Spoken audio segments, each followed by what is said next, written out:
যখন ছোট ছিলাম তখন বারবার মনে আশা জাগতো, কখন জানি হাই স্কুল উঠবো, কখন জানি এসএসসি পাশ করব, কখন জানি কলেজের গণ্ডিতে গিয়ে একটু ইন্টারে ভর্তি হয়ে যাব, কারণ সেখানে গেলে পড়ার চাপ কমে যাবে। ইন্টারে উঠলে একটু বন্ধু বান্ধব নিয়ে মস্ত মস্তি করার একটু সুযোগ হবে। ছোটবেলার থেকে সবার মনের একটা চাওয়া, কখন জানি বড় হব, কখন জানি বড় হব। আর বড় যারা হয়েছে তারা মনে মনে আফসোস করে বলে, ইস আরেকবার যদি ছোটবেলাটা ফিরে পেতাম, আরেকবার যদি ছোট জীবনটা ফিরে পেতাম, আরেকবার যদি সেই হাই স্কুলের মধ্যে ফিরে যেতে পারতাম। ওই ছোট্টবেলার শিক্ষকের সেই শাসনটা বড্ড মিস করি, মা বাবার সেই ডাকটা বড় মিস করি। মাগরিবের পরে পড়তে না বসলে যে শাসন সবাই করত, সেই শাসনটাকে মিস করি। প্রাইভেট টিচারের সেই হোমওয়ার্ক দেওয়াটাকে মিস করি। বার্ষিক পরীক্ষার পরে নানার বাড়ি ঘুরতে যাওয়াটাকে মিস করি, নানার বাড়িতে ঘুরতে যাওয়াটা মিস করি।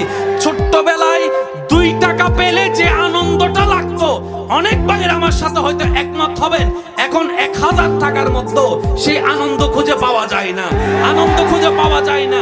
হয়তো দামি দামি আইসক্রিম এখন আপনার হাতের নাগালে, কিন্তু সেই 8 আনার দুধ আইসক্রিমের মতো মজা, 2 টাকার দুধ আইসক্রিমের মতো, নারিকেলের আইসক্রিমের মতো মজা এখন আর খুঁজে পাওয়া যায় না। কথা বলেন ঠিক কিনা?